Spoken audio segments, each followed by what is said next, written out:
سلام، خیلی خوش اومدید به کانال من. امین هوشمند هستم. اگر این ویدیو رو میبینید که تونستم بالاخره ویدیو رو آپلود بکنم.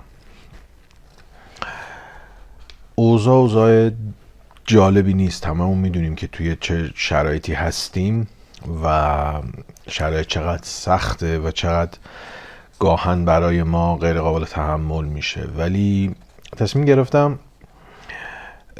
به نوبه خودم توی این کانال خودم قدم کوچیکی برای فراموش نکردن روزمرگی ها بردارم. درست اوضاع خوب نیست، هممون تنش روانی داریم، آرامش فکری نداریم، هر لحظه در استرس داریم زندگی میکنیم، ولی فراموش نکردن روزمرگی میتونه بهمون کمک بکنه برای غلبه بر این شرایط. و چه چیزی بهتر از روایت کردن روزهایی که داریم سپری میکنیم، فراموش نکردن خاطراتی که داره بر ما میگذره. تصمیم گرفتم اگر اینترنت کمک بکنه، یاری بکنه،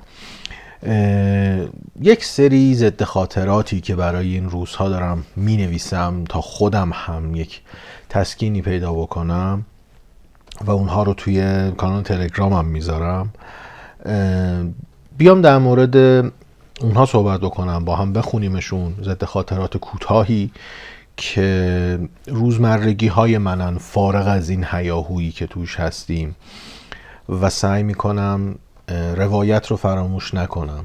از روزمرگی هامون بهتره بگیم. و همین ابتدای ویدیو هم میخوام از شما خواهش بکنم که نوشتن رو فراموش نکنید. این روزهایی که داریم سپری میکنیم رو بنویسیم و روایتش بکنیم. من از روز 7 این اتفاقات که بر سرمون آوار شد شروع کردم به نوشتن و دوست دارم این یادداشت ها رو با شما هم به اشتراک بذارم. پس چی از این بهتر دور هم از روزمرگی هامون بگیم. و خیلی دوست دارم اون چیزی که شما می نویسید رو بخونم. اگر دوست داشتید توی کامنت ها بنویسید شما هم، هرچند کوتاه مثل منم یادداشت‌های کوتاهی می نویسم، ضد خاطرات خیلی خیلی کوتاهی از اون روزم می نویسم تا روزمرگی رو، زندگی عادی رو فراموش نکنم. پس بریم از روز 7 جنگ شروع بکنیم. شماره 7 میشه اولین ضد خاطرات ما. دوست دارم از روی یادداشتم بخونم و چون یادداشت کوتاهی هم هست و خودم هم نمیخوام ویدیو طولانی بشه، سریع بریم و بخونیم. 7 روز از جنگ گذشت. در این روزها شروع کرده بودم به خواندن کتاب خانه ادریسی ها و هر چقدر پیشتر میرفتم انگار بیشتر دوستش نمی داشتم. در شب 7 جنگ بالاخره کنارش گذاشتم و رفتم سراغ کتاب های بیتگل. کتاب های خوبی است برای این روزها. دانش زندگی، شاید بهتر است بگویم روش زنده ماندن. یکی از کتابهایش را از سمیر چوپرا خوانده بودم که اسمش اضطراب، یک راهنمای فلسفی بود. در شناخت این پدیده عجیب خیلی کمکم کرد تا بیشتر و بهتر بشناسمش و ساده تر با آن کنار بیایم. بررسی مفصلی بود از عصر باستان تا مدرن. حالا میخواهم کتاب در باب شجاعت نوشته جفری اسکار را از بیتگل بخوانم. میدانم که برای این روزها خوب است. روزها را قابل تحمل تر می کند. گفتم قابل تحمل تر. چند روزی است تقریبا از همان ابتدایش با گربه دوست داشتنی حیات خانه دوست شدم. بیشتر به او فکر می کنم، به هم سر می زنیم و گاهی هم صحبتیم. می آید روی دیوار حیات می نشیند و به من زل می زند. من همیشه عصرها در حیات که می نشینم یا کتاب می خوانم یا قهوه می خورم یا مشغول پیپ کشیدنم یا هر سه. قهوه را دستی آسیاب میکنم و دم میکنم. وقتی قهوه دارد دم میکشد توتونهایم را سیر میکنم و یکی را بیرون میکشم که ترجیح میدهم ترکیبش انگلیش باشد. از قفسه پیپهایم یکی را بیرون میکشم و همه را در سینی کنار قهوه میگذارم. میایم بساط میز را در حیاط میچینم و لپتاپ و کتاب را کنار قهوه و سینی پیپم میگذارم. همین بزنگاه است که پیشان اسم گربه را گذاشتم پیشان. می آید لبه دیوار، می نشیند و دمش را گرد می کند دورش. چند دقیقه‌ای به من نگاه می کند و با هم صحبت می کنیم.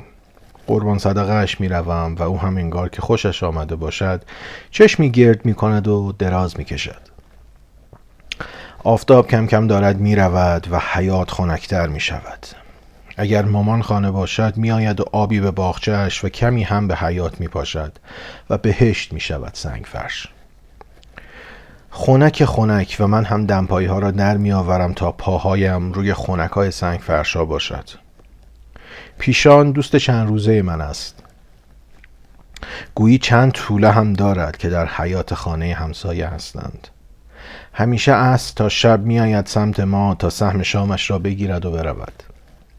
غذایش را که می دهم گاهی یک نیش خودش می زند و 3 نیش بر می دارد تا به توله هایش ببرد. همیشه وقتی نیشش را پر می کند از روی دیوار بر می گردد و به من نگاه می کند. چند دقیقه زل می زند به من با همان نیش پر و انگار چشمانش دارند تشکر می کنند. نمیدانم، زیاد به زبان گربه ها آشنا نیستم، ولی هرچه هست پیشان دوست این روزهایم است. وقتی دلم میگیرد، وقتی صدای جنگنده ها می آید، وقتی ضد هوایی آسمان را می شکافد، می روم حیات و پیشان را صدا می کنم. همین لحظه می بینم 2 گوش از بالای دیوار می آیند و 2 تیله مشکی به من خیره می شوند. 29 خرداد 1404 از روز 7 جنگ. روزهای سختیه و به نظر من با روایت کردن، روایت روزهامون و اشتراکش با دوستامون با بقیه میتونیم این روزها رو قابل تحمل تر بکنیم. منتظرم که خاطرات و روزنوشتای شما رو بخونم. حتما توی کامنت ها بنویسید و بیشتر با هم در ارتباط باشیم. سعی میکنم اگر اینترنت اذیت نکرد و یاری کرد این روزنوشته و ضد خاطرات رو روزانه حداقل ضبطشون بکنم و در فرصتی پشت سر هم توی کانال یوتیوبم بذارمشون. ولی اگر خواستید مستمر اینها رو بخونید میتونید سریع به کانال تلگرامم بزنید. گاهن اگر به اینستاگرام هم دسترسی داشته باشم اونجا هم میذارم، ولی روی کانال تلگرام راحت تره، سهل الوصول تره. این از روز 7 جنگ. مراقب خودتون باشید. زندگی هنوز جریان داره و ما باید باشیم تا روایت کنیم. به زودی میبینمتون.